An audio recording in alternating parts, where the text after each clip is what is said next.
महाराष्ट्रामध्ये 12 जिल्ह्यांमध्ये जिल्हा परिषद पंचायत समितीच्या निवडणुका सुरू आहेत आणि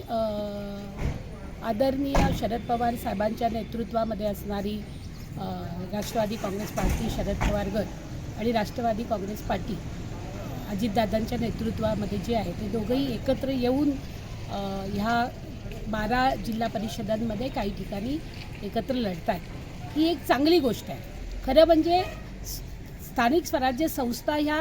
कार्यकर्त्यांच्या निवडणुका असतात आणि कार्यकर्त्यांच्या ज्या इच्छा असतील त्या इच्छांच्या आधारावरती नेत्यांना निर्णय घ्यायचा असतो, कारण तो कार्यकर्ता सक्षम झाला तर पक्ष सक्षम होतो।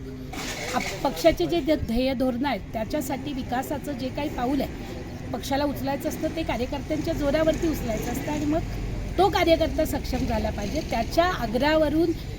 त्याच्या मागणीवरून हे पाऊल उचललं गेलेलं आहे आणि दोघांनीही विशेषतः रोहितदादा पवार असतील, सुप्रियाताई सुळे असतील आणि आमच्या इकडे आदरणीय अजित पवार दादा आणि सुनील तटकरे साहेब असतील,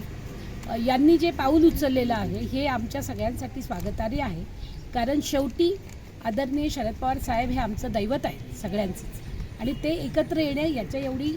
आनंदाची गोष्ट दुसरी कुठलीच नाही आणि स्थानिक स्वराज्य संस्थेच्या माध्यमातून ते एकत्र येत आहेत ही अधिक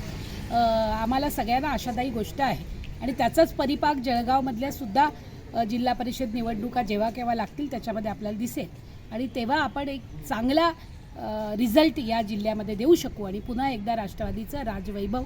या जिल्ह्यामध्ये उभं करू शकू असाही विश्वास आम्हाला या निमित्तानं